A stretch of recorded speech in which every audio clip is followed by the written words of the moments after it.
Bismillahirrohmanirrohim. Hadis va hayot kitobi qurbonlik bo'limi 2228 hadis. Suila Abu Ayyub al-Ansari kayfa kanat ad-dahaya ala ahdi an-nabi sallallohu alayhi va sallam.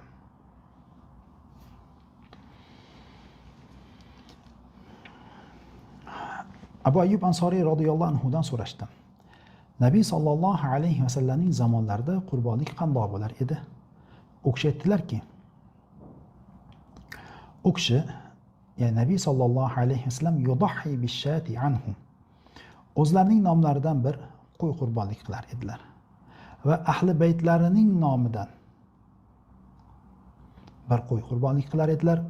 Fayakuluna va yut'imun, o'zlari ham yer edilar, o'zgalarga ham berar edilar.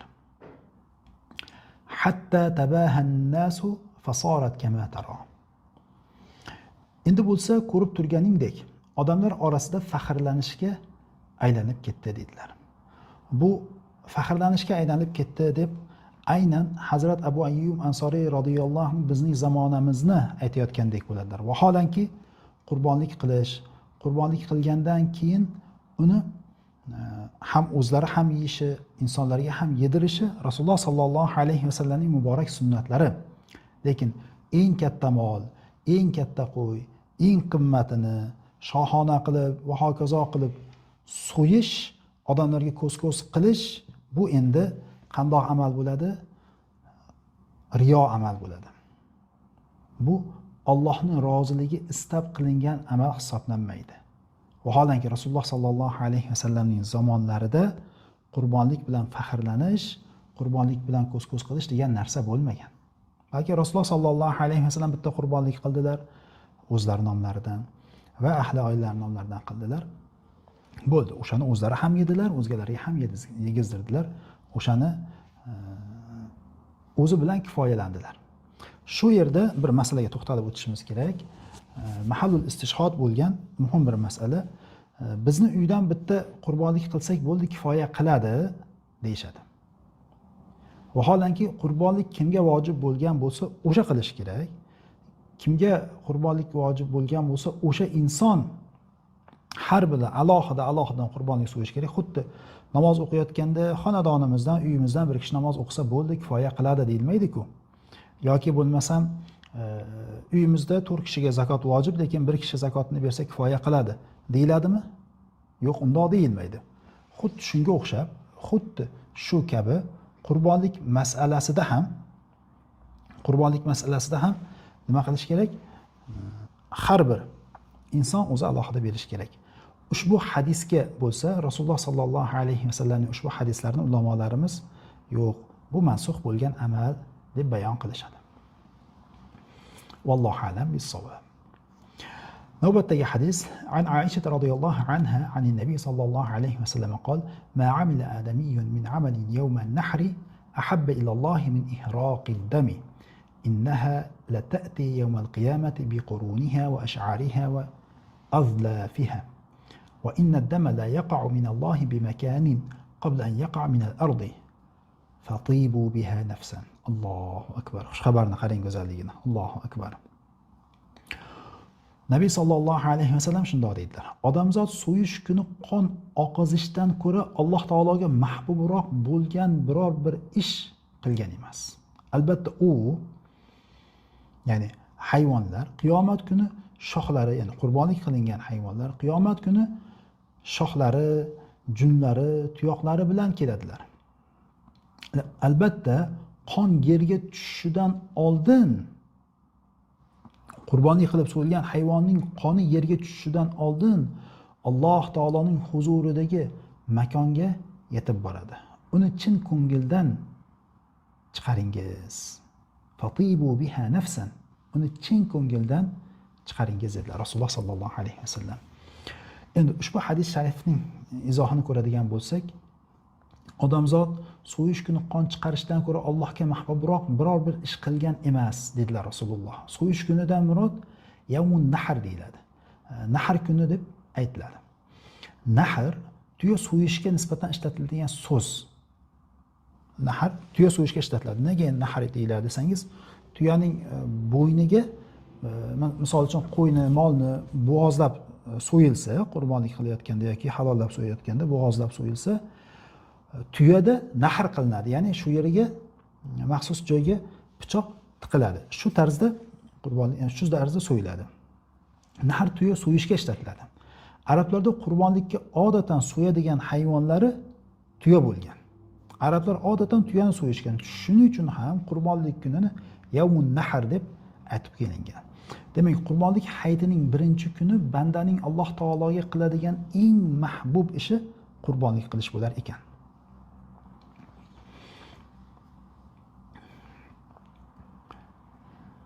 Albatta u, ya'ni hayvonlar qiyomat kuni shoxlari, junlari va tuyoqlari bilan keladilar. Ya'ni qurbonlik qilingan hayvonlar borki, xoh siz qurbonlik qilgan bo'ling, xoh molga yoki tuyaga sherik bo'lib kirgan bo'ling. Endi nima bo'ladi? Siz qurbonligingizni qildingiz, go'shingizni yeb ketdingiz yoki zimmangizdagi farz bo'lgan amalni bajardingiz, tamom vassalom emas. Balki siz qurbonlik qilgan bu hayvonlar, bu qurbonliklaringiz qiyomat kuni bandaning sizning foydangizga guvohlik berish uchun kelishadi.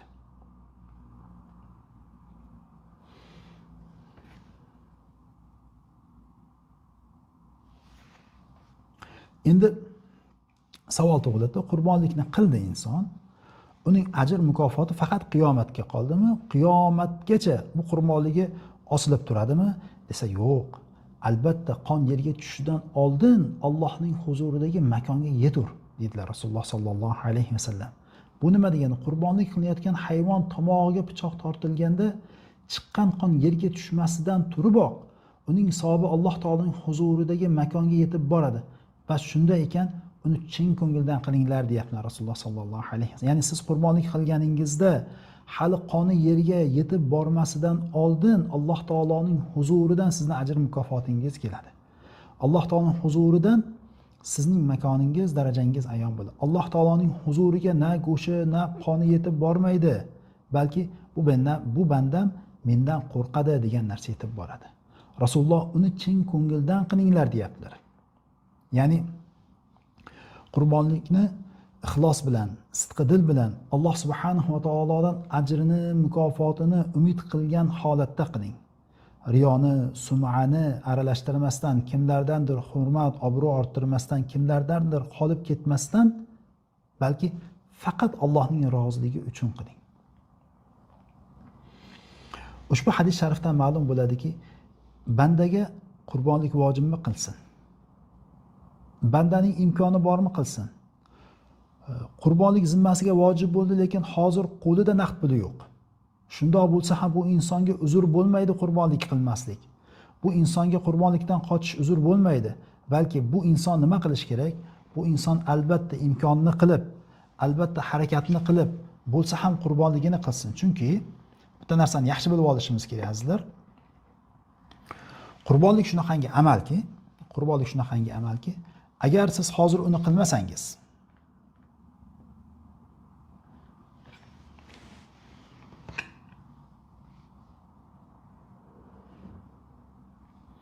agar siz hozir bu qurbonlikni aynan hozir qilmasangiz, qurbon hayiti o'tib ketgandan keyin, qurbon hayitida keyin so'ya olmaysiz, qurbonligingizni qila olmaysiz, balki o'sha qurbonlik hayvonining pulini sadaqa qilib yuborishingiz kerak. Bo'ldi, xuddi namozning qazosi bo'lganidek, ro'zaning qazosi bo'lgan qurbonlikning ham qazosi bor. U qazo qanday bo'ladi? Qurbon hayitidan keyin uni pulini sadaqa qilish bilan bo'ladi. Inshaalloh bu haqida yana to'xtalamiz. Allohu akbar kabira. 2230-hadis. عن البراء رضي الله عنه عن النبي صلى الله عليه وسلم قال: إن أول ما نبدأ به في يومنا هذا أن نصلي ثم نرجع فننحر، فمن فعل ذلك فقد أصاب سنتنا، ومن ذبح قبله فإنما هو لحم قدمه لأهله ليس من النسك في شيء. وكان أبو بردة قد ذبح فقال: عندي جزعة خير من مسنة. قال: اذبحها لن تجزي عن أحد بعدك. الله أكبر كبيرا.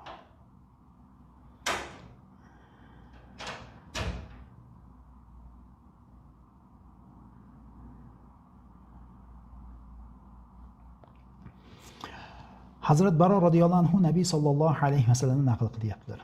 U kishi Rasululloh sallallohu alayhi vasallam aytayaptilarki, inna awwala ma nabda'u bihi fi yawmina hadha, albatta ushbu kunimizda eng avval boshlaydigan narsamiz namoz o'qishimizdir. Thumma narji'a, so'ngra qaytamiz va nanharo, qurbonligimizni so'yamiz. Faman fa'ala zalika faqad asaba sunnatana. Bas kim shunday qiladigan bo'lsa, bizning sunnatimizni topibdi. Va man zabaha qablu, kim undan oldin so'yib qo'ygan bo'lsa, fa innama huwa lahmun qaddamahu li ahlihi, o'z ahliga go'sht taqdim qilibdi xolos. Ya'ni uni zimmasidan qurbonlik soqit bo'lgan bo'lmaydi, balki shunchaki hayvonni go'sht uchun so'yib bergandek bo'ladi. Laysa minan nusuki fi shay, ibodatdan hech narsa unda yo'q. Hazrat Abu Burda radhiyallohu anhu so'yib bo'lgan edilar. Bas u kishi, mening musinnadan yaxshiroq jaza'am bor dedi. Uni so'y. Ammo sendan keyin biror kishidan kifoya qilmas dedilar Rasululloh sallallohu alayhi vasallam. Ushbu hadisi sharifda Rasululloh sallallohu alayhi vasallam o'zlari ta'kidlab aytayaptilarki, hayit kuni birinchi qilinadigan amal hayit namozini o'qish. Hayit kuni birinchi qilinadigan amal hayit namozini o'qish. Hayit namozini o'qigandan keyin eng afzal amal, hayit namozini o'qigandan keyin qilinadigan amal qurbonlik so'yish. Mana shu Rasulullohning sunnatlari. Lekin kimdir hayit namozidan qurbonlik so'yib qo'ygan bo'lsa, u hayvonning go'shtini yesa bo'laveradi, halol, pokiza. Faqat qurbonlik emas u. Ibodatdan boshqa, ibodatdan hech narsa yo'q deb marhamat qilyapti. Ya'ni bu ibodat emas. Agar u insonga qurbonlik qilish vojib bo'lgan bo'lsa, endi hayit namozidan oldin so'yib qo'ygan bo'lsa, zimmasidan soqit bo'lmaydi. Endi Hazrat Abu Burda radhiyallohu anhu hayit namozidan oldin so'yib qo'yishibdi. Hazrat Abu Burda radhiyallohu anhu meni musinnadan yaxshiroq jaza'am bor deganlarida Rasululloh o'shani so'y dedilar. Lekin sendan keyin biror kishidan kifoya qilmaydi deyaptilar. Nega? Yoshi to'lmagani uchun. Va bu ruxsat Rasululloh sallallohu alayhi vasallamning ruxsatlari faqatgina Abu Burda radhiyallohu anhugagina xos bo'lgan bir ruxsatdir. Allohu akbar kabira. Nega desangiz, Hazrat Abu Burda radhiyallohu anhuning fazillari hisoblanadi. U kishining bir fazilatlari hisoblanadi. Va yana u kishidan rivoyat qilinadi. Va anhu qol: "Khatabana an-nabiy sallallohu alayhi va sallam yawm an-nahr ba'da as-salati, faqala man salla salatana wa wajjaha qiblatana wa nasaka nusukana fala yadhbah hatta yusalli." Rawahu al-arba'atu wallahu a'lam. U kishi aytadilarki, Nabiy sallallohu alayhi va sallam qurbonlik kuni namozdan keyin xutba qildilar. Qarang, qurbonlik xutbasi jumaning xutbasiga o'xshab namozdan oldin emas, namozdan keyin bo'ladi. Namozdan keyin aytiladi. Va aytdilarki, kim bizning namozimizni o'qisa, kim bizning qiblamizga yuzlansa, kim qurbonligimizni qilsa, namoz o'qilmasdan oldin so'ymasin dedilar. Ushbu hadis sharif ham qurbonlikni namoz o'qigandan keyin so'yish kerakligini ochiq ta'kidlab turibdi. Endi asosiy mavzumizga o'tyapmiz. Ma yujzi'u fi dhuhyati va ma la yujzi. Qurbonlikka kifoya qiladigan narsa-yu, kifoya qilmaydigan narsalar haqida. Hop, Anas radhiyallohu anhu dan naql qilinadi. An Anas radhiyallohu anhu qol: "Dhaha an-nabiy sallallohu alayhi va sallam bi kabshatayn أملحين أقرنين ذبحهما بيده وسمى وكبر ووضع رجله على فصاحهما." رواه الخمسة. Nabiy sallallohu alayhi va sallam ikkita shohdor ola qo'chqorni qurbonlik qildilar. Ularni o'z qo'llari bilan so'ydilar. Mana shu narsa fazilat hisoblanadi azizlar. Qarang, avvalo qurbonlikka Rasululloh sallallohu alayhi va sallam bitta o'zlari nomlaridan bitta ahllari nomlaridan boshqa rivoyatda qurbonlik qila olmagan ummatlari, hali dunyoga kelmagan, tug'ilmagan ummatlari nomlaridan qurbonlik qilganlari deb aytilgan. Rasululloh o'sha qurbonlikni qilayotganlarida o'zlarini qo'llari bilan so'yganlar. Erkak kishi bo'ladigan bo'lsa, erkaklar bo'ladigan bo'lsa, qo'li bilan so'ygan hech qanaqangi monelik bo'lmaydigan insonlarga aytiladiki, o'zingizni qo'lingiz bilan so'yish afzaldir. Fadahha nabiy sallallohu alayhi vasallam. Nabiy sallallohu alayhi vasallam ikkita shohdor ola qo'chqorni qurbonlik qildilar. Ularni o'z qo'llari bilan so'ydilar. Tasmiya etdilar. Bismillahi Allohu akbar dedilar. Bismillahi Allohu akbar. Takbir etdilar va oyoqlarini bo'yniga qo'ydilar. Xo'p, endi bu hadisni sharhini ko'radigan bo'lsak, oyoqlarini bo'yniga qo'ydilar deb, ya'ni Nabiy sallallohu alayhi vasallam muborak oyoqlarini qurbonlikka so'yayotgan qo'chqorlarning bo'ynining o'ng tomoniga qo'ygan edilar. So'yiladigan hayvonni sekin, lutf ila chap biqiniga yotqiziladi. So'yuvchi o'ng qo'li bilan pichoqni, chap qo'li bilan hayvonning boshini ushlab turib so'yadi va hayvonga muomala qilayotganda ham lutf bilan, go'zallik bilan muomala qiladi.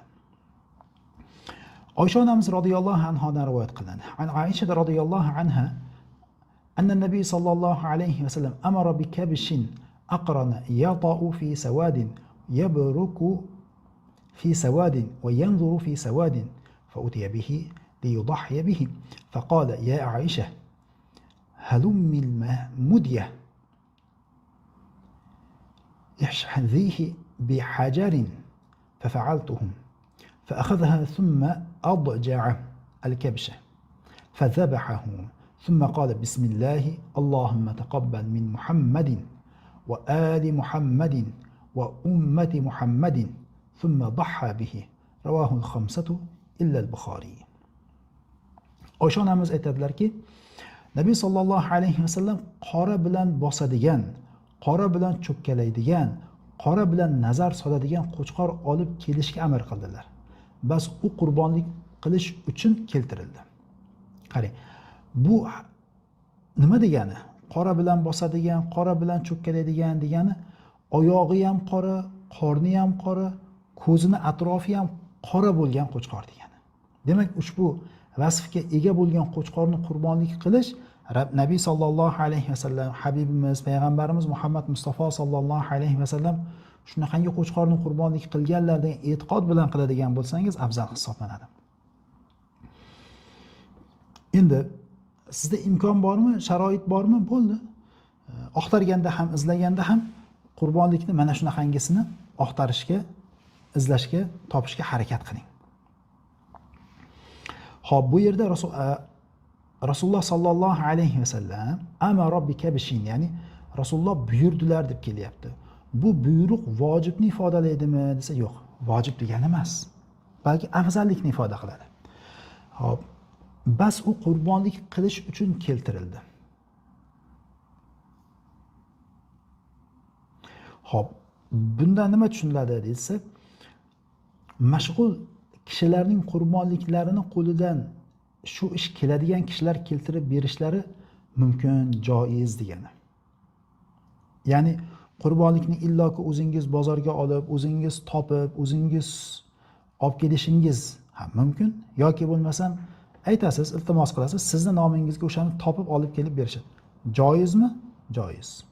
Shu tufayli ham utiya bihi, ya'ni olib keltirib berildi deyilyapti hadis sharifda. O'zat sallallohu alayhi vasallam, ey Oysha, pichoqni keltir, toshga qayrab yubor dedilar. Ya'ni qurbonlik so'yishda kerak bo'ladigan pichoqni qayrab olish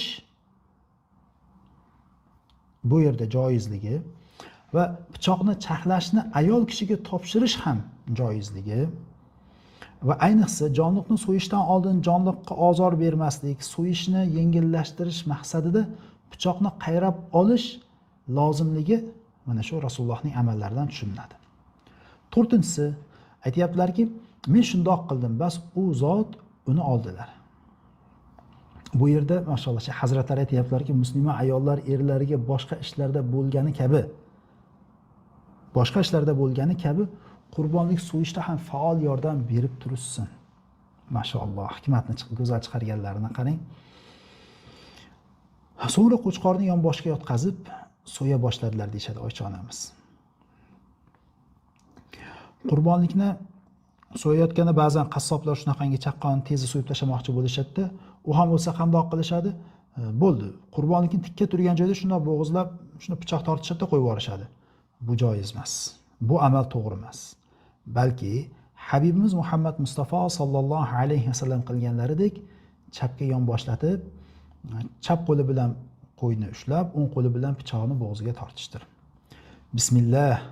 Allohim Muhammaddan va Muhammadning oilasidan va Muhammadning ummatidan qabul aylagin dedilar Habibimiz sallallohu alayhi vasallam. Hop. Shundan ma'lum bo'ladiki, qurbonlik so'yayotgan kishi bismillahni aytish shart. Qurbonlik qilayotgan kishi Alloh taolodan o'zinigina qabul qilishini so'rab Allohga duo qilish. Qurbonlik qiluvchi ahli ayol nomidan ham qilsa bo'ladi. Misol uchun ayolingizga zakot vojib yoki qurbonlik vojib. Nima qilasiz? Ayolingizning nomidan, ayolingizni shundoq ham puli yo'q yoki qurbonlik qilish kerak, xuddi zakotni pulini berayotgandek qurbonlikning pulini ham siz berasiz. Shunda siz ayolingizning nomidan yoki onangizning nomidan qurbonlik qilishingiz joiz. Uchinchisi, Payg'ambarimiz sollallohu alayhi vasallam Muhammadning ummati nomidan deyaptilar. Ya'ni Payg'ambarimiz sollallohu alayhi vasallam o'zlarining ummatlarining nomidan qurbonlik qilyaptilar. Mana shu dalil bo'ladiki bizga boshqa bir kishining nomidan, hattoki u kishi o'tib ketgan bo'lsa ham qurbonlik qilish joiz. Azizlar, kimnidir otasi vafot qilgan, kimdir onasi vafot qilgan, kimdir ustozi vafot qilgan. Ularga qiladigan go'zal bir tuhfangiz, hayitligingiz nima bo'ladi? Ularning nomidan qurbonlik qilish. Ularning haqlariga qurbonlik qilishdir. Vallohu a'lam. Uqba ibn Amir radhiyallohu anhu rivoyat qiladi. An Uqba ibn Amir radhiyallohu anhuma anna an-nabiy sallallohu alayhi va sallam a'tahu ghanaman yaqsimuha ala sahabatihi ضحايا فبقي عتود فذكره للنبي صلى الله عليه وسلم فقال ضحي به أنت رواه الخمسة. Uqba ibn Amir radhiyallohu anhudan rivoyat qilinadi. Nabiy sallallohu alayhi vasallam unga qo'ylarni qurbonlik qilishlari uchun o'z sahobalariga taqsimlab berishga berdilar. Bas bir yoshli uloqcha ortib qolgan edi.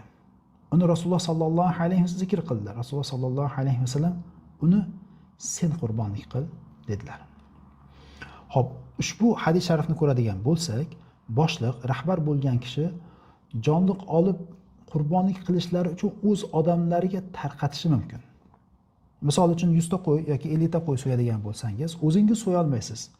Balki har 5 tasini yoki har 10 tasini insonlarga bo'lib berib so'yishingiz Rasululloh sallallohu alayhi vasallamning amallari bilan joizdir.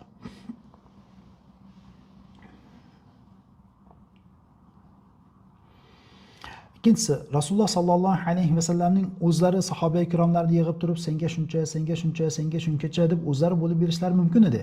Lekin nima qilyaptilar? Balki bo'lib berish taqsimotini Uqba ibn Amir radhiyallohu anhu ga beryaptilar. Sen buni sahobalarga taqsimlab bergin deyaptilar. Bu ham joiz bo'lgan amal. Uchinchisi, bir yoshli uloqcha qurbonlik qilish mumkinligi.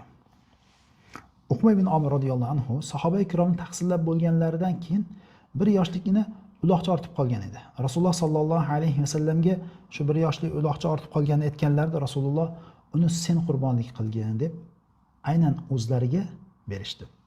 Bu yerdan bir kishiga xizmat berilganda, u xizmatni go'zal tarzda bajargandan keyin unga iltifot ko'rsatib, unga alohida e'tibor berish ham joizligi ma'lum bo'lmoqda. So'nggi hadis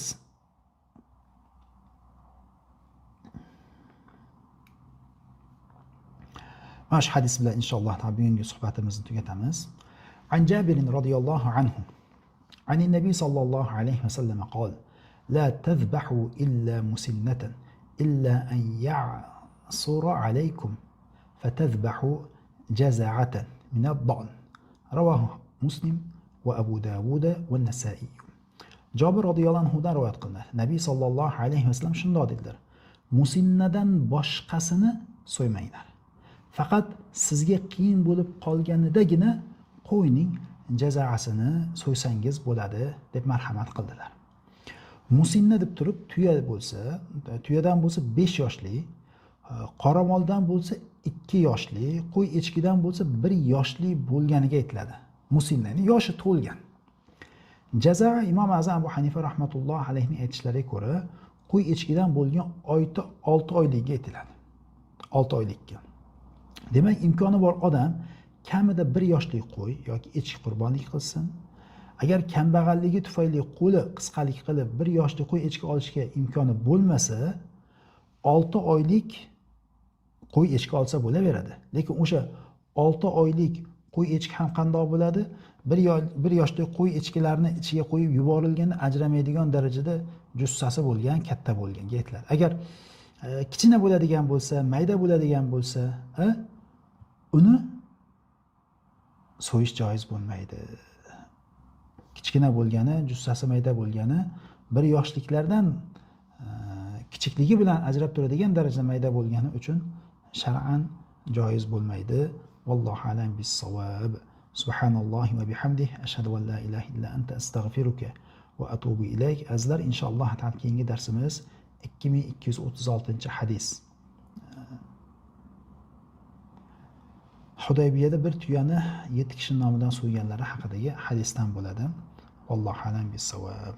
Assalomu alaykum va rahmatullohi va barakatuh.